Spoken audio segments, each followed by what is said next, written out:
sequences. So also I can write this x cross y as the union of I equal to 1 to infinity. Okay, AI cross. This is obviously a subset of this. Why this would be a subset? I gave this reasoning before, but let me give it again. So if you pick an ordered pair xy from here, then that xy is going to be in the union actually. R, okay, so I need to show is going to be here. So this is trivial set. This is trivial set. So if I take an xy from here, then okay, there's the thing. So if you take an xy from here, then this ax, since the union of ans is x, is gonna be in some an, and this y is gonna be in some bm actually. Okay. Now either n is gonna be bigger than m or m is gonna be bigger than m. So assume that n is bigger than m. Okay. And bm is increasing. So in other words, this y, so in other words, bm is contained in bm actually. So this y is also going to be in bm. So in other words, this ordered pair x comma y would be in an cross bn for some n. So this is true indeed. Okay. So not so. So this is just basic setting actually. Okay.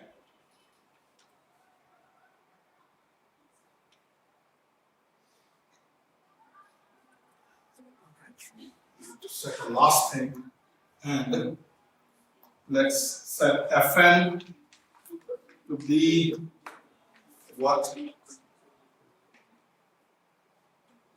An cross Bn. Okay. An cross B. So let's just give them a name. Now take any E from the product sigma-algebra. And I want to show that for this E, okay, the required map is a measurable map. Okay, this is what I would like to show.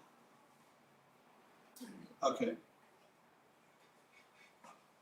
In order to show that, what I need to do. So if E is a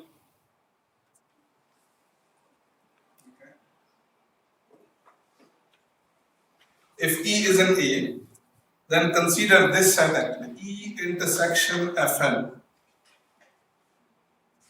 Okay, these sets, E intersection Fn. Can we say something trivial about this E intersection Fn? So this is going to increase to so it's going to be E intersection F is what? So Fn, the union of Fn's is x cross y. So it's gonna increase to what do you call x cross y actually. So it would be it's gonna increase to E intersection x cross y. But E is a subset of x cross y. So therefore this is increasing to E. Okay? So these guys are increasing to E. So if this is the case, then what can I say? Okay. What can I say? So I can do something similar that I did previously. Then I can say that this map, the collection of map mu of E intersection Fn, okay, and not mu but the sections. I can also say similarly. So if E intersection Fn is increasing to E, so the section of E intersection Fn is going to increase to section of E. Okay, so the section. Now, if this is the case, then I can do what?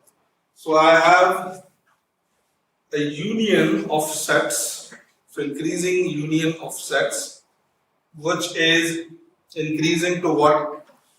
Sx of E. Okay? So what can I say? So what if I take limit, what I'm gonna get? So I'm gonna get limit n goes to infinity of mu of E intersection of E intersection Fn is equal to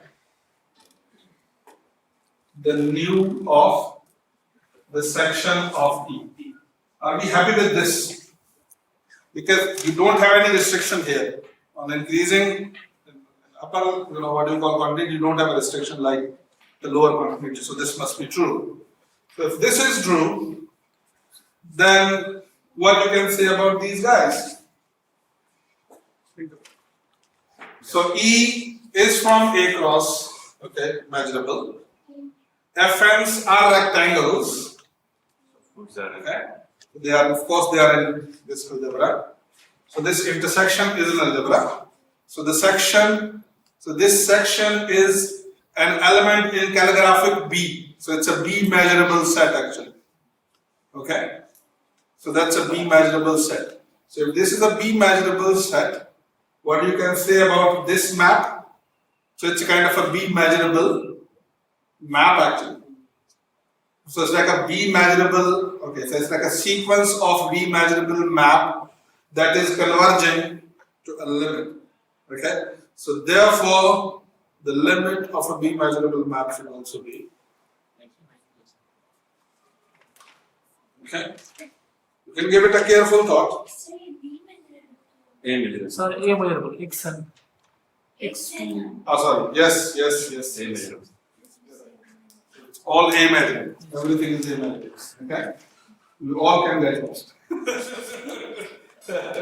So repeat what you said. Okay, let's do it again. So E is measurable in product algebra. Fn is since An cross Bn, so we are happy with it. It must also be here. So the E intersection Fn should also be here. So the section of a measurable map. Okay, so where this is going to be this section actually. So this is going to be an element in calligraphic B. So that's an element in calligraphic B. And if this is an element in calligraphic B, okay, and it is going to be what? So for since all maps, okay. So like for E in product sigma algebra, such kind of maps are measurable. So this is a measurable map for every n. Okay. So in other words, I can treat this as a sequence of measurable functions converging to a function. Okay. And if the sequence of measurable function is converging to some function, then that function itself must be measurable.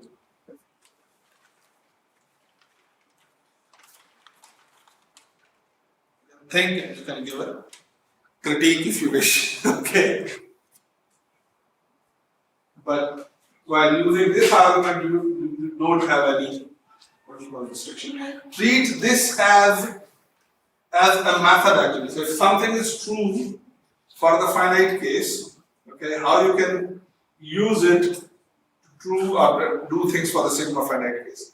Always things are going to be like that. Okay, so if you take xy to be sigma finite, take this notation, and you have to do the things the way you've done here actually. So with this basic notation, try to prove what it can prove. Okay.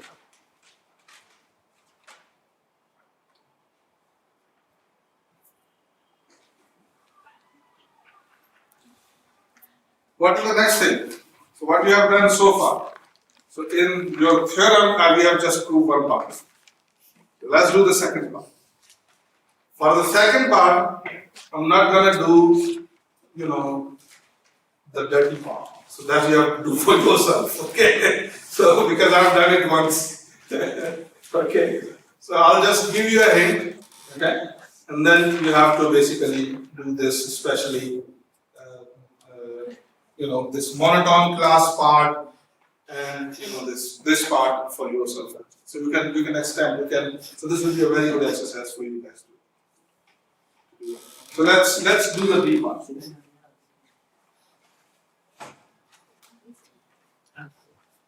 So now, ever in your life, if you're gonna use Fubini theorems, you're gonna say thanks by your heart to the person who proved it for the first time.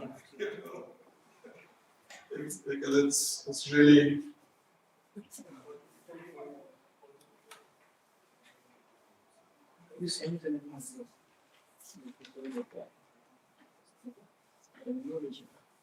Alright, so what was the second part that I would like to prove?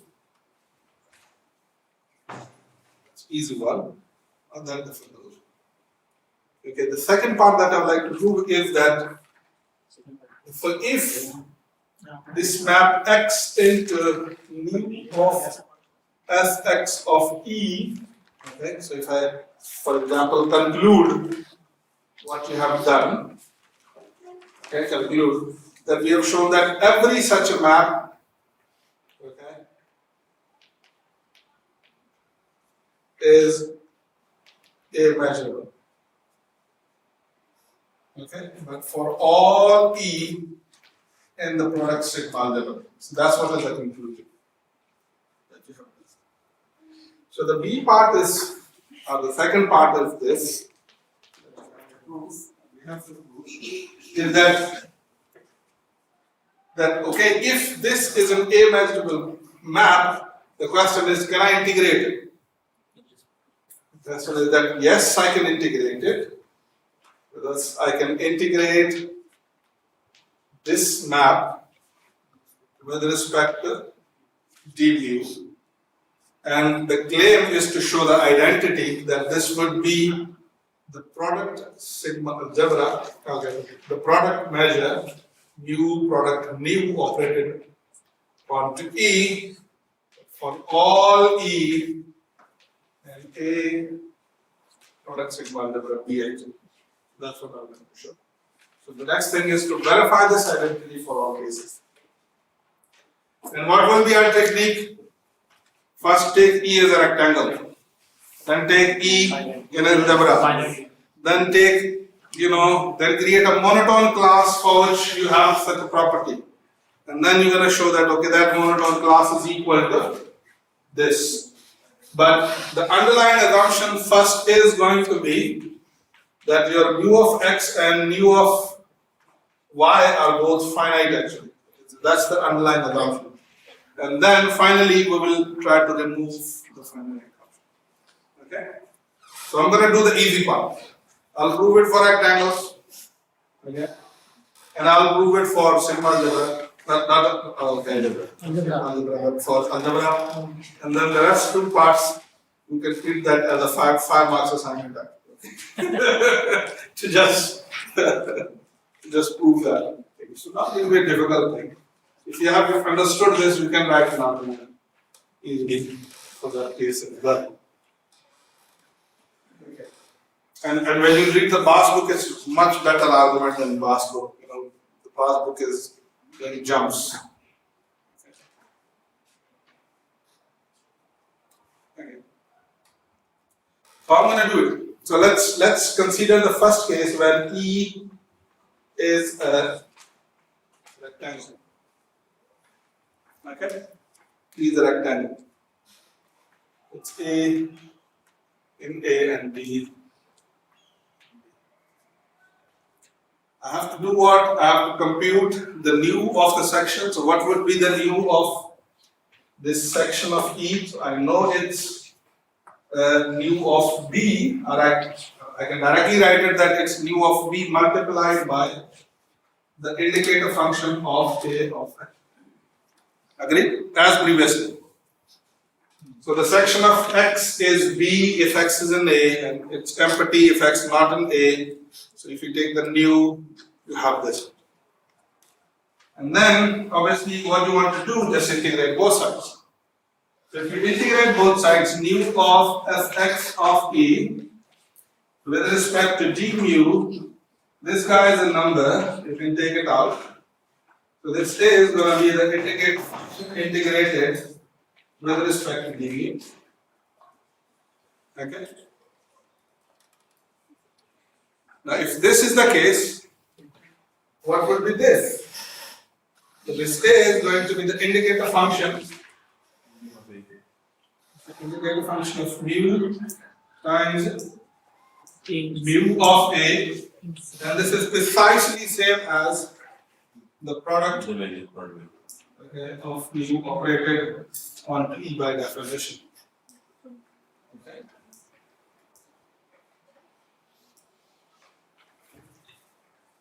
So it's easy. Very easy. This is. How about if I consider the B part, okay, and then E is AI, okay, the union I equal to 1 to, okay, 1 to N, and AI cross B. Then I also knew that for such a nu of E, we proved in our previous class that, previous discussion that the nu of section of E of such kind of, okay, sets is equal to the sum. Remember? I equal to 1 to N of nu of Bi multiplied by the indicator function. Indicator function AI of x section. Okay? And if you integrate both sides with respect to d nu, you have to integrate this with respect to d nu x section. Okay? And obviously, you're going to have what? You're going to have I equal to 1 to N mu of Bi times mu of AI. Okay? And this is same as, okay, sum I equal to 1 to N mu of the tensor product of mu with nu operated onto AI cross Bi. And then the sum of the measure is the measure of the sum. So,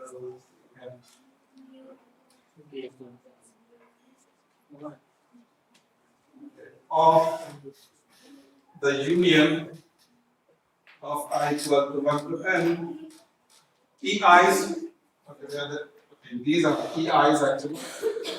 So therefore you get what you want, that mu tensor product mu operated EI. So you see, it works. The previous calculations are helping you out. Okay? And I'm not making a joke, that just treat that as a 5 marks assignment from the sessionals to complete the proof. Okay. And for that, you don't need to do, too much. You just have to follow the previous step. So you have to construct a monotone class. You have to construct you have to consider a G, that is the collection of all such E's for which this identity holds. Okay. And then just show that it contains rectangles, and it's a monotone class, so it will be equal to the sigma-algebra. Okay.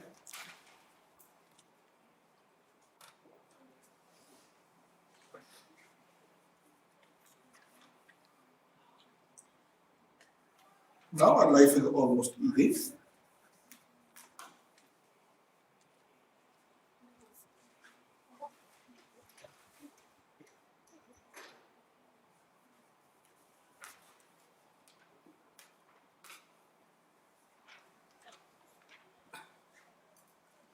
So now we are in position to prove Fubini theorem.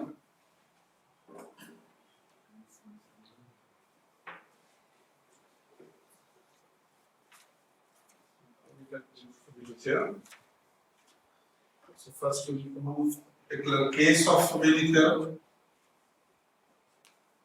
Then we're gonna show it generally.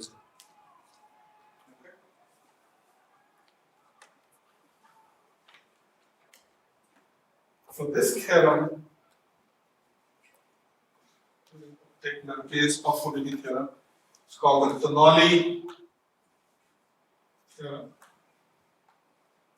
Okay. You also call it Fubini theorem. Theorem for f bigger than or equal to 0. In other words, when f is a non-negative map, actually. Okay. So better is to call it Tonelli. Tonelli's theorem.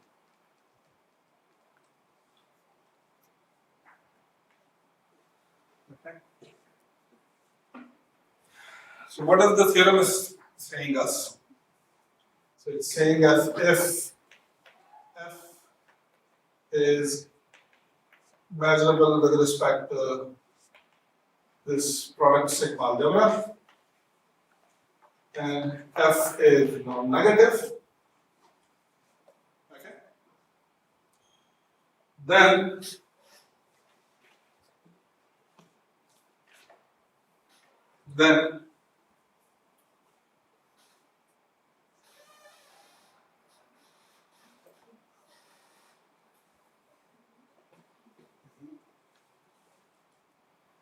we have to show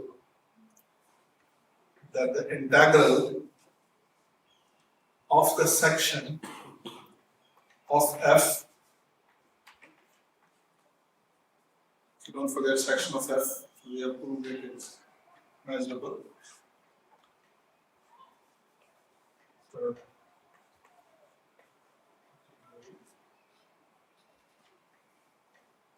first we're going to show, so we know that the integrand is measurable.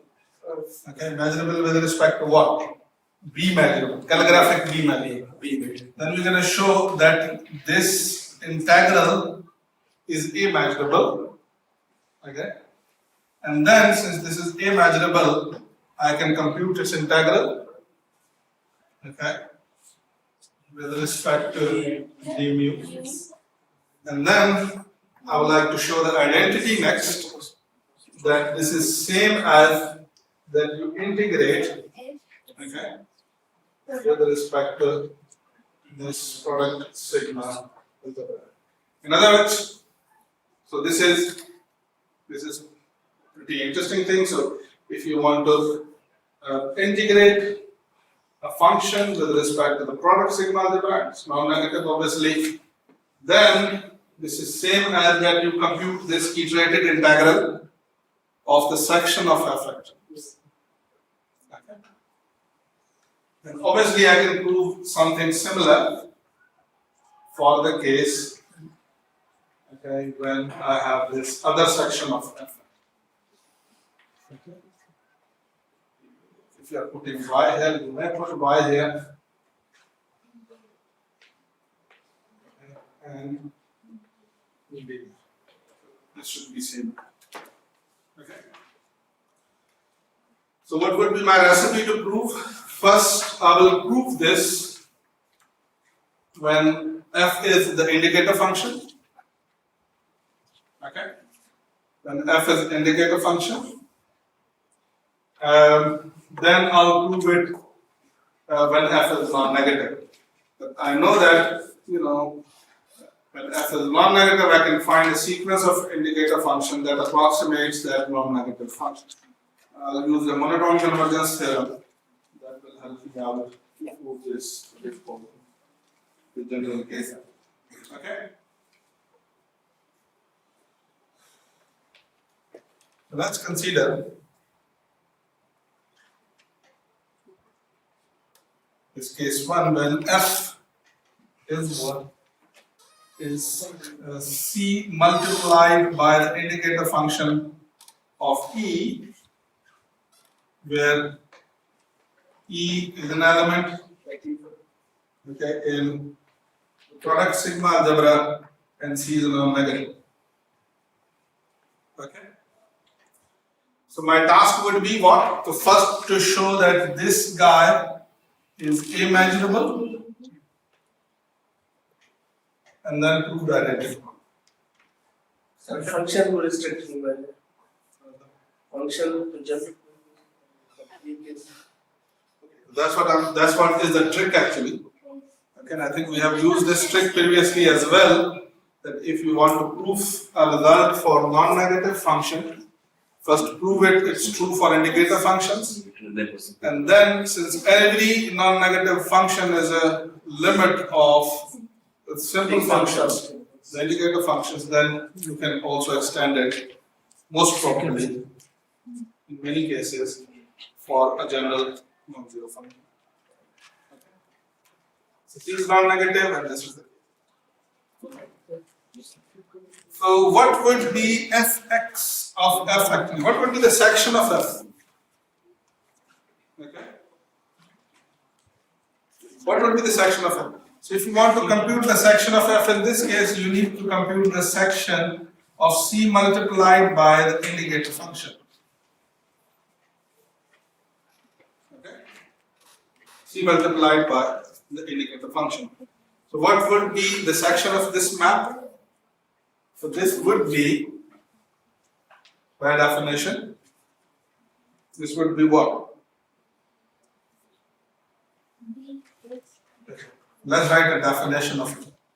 So what does this mean? So, okay. In order to do that, I need to operate it onto y. So let's operate it onto y. Okay. So if you operate it onto y, what is it going to mean?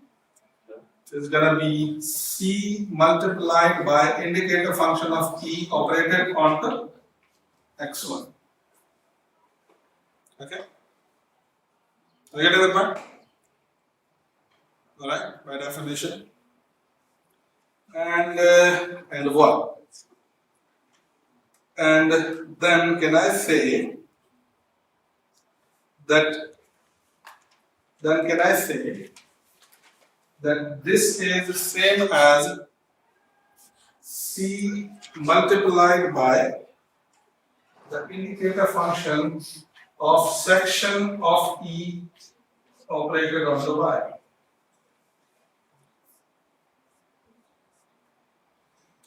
So see, what would be the definition of this? So obviously you're going to say that this is equal to C if x comma y is in E, okay, and it would be 0 if x comma y is not in E, okay. You have to keep in view that x is fixed.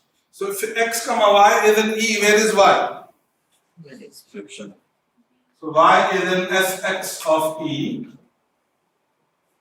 Are you getting the point? And this is true if and only if y is not in section or maybe it's in the section of E composite function. Agree? And this is what? This is what the precise definition. Are you getting the point?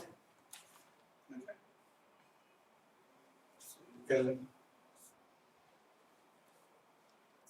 Quick this description.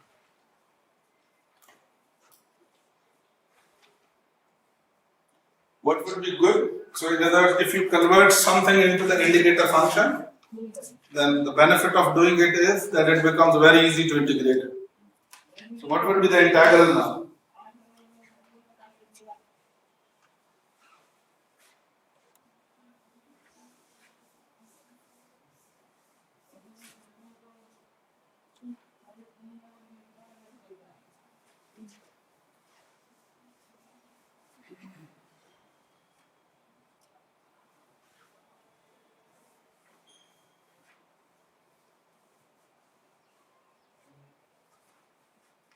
Okay. So the integral of Fx of fx f of y with respect to d mu, so d mu is going to be equal to what? This is c times of the indicator function of the section of ER.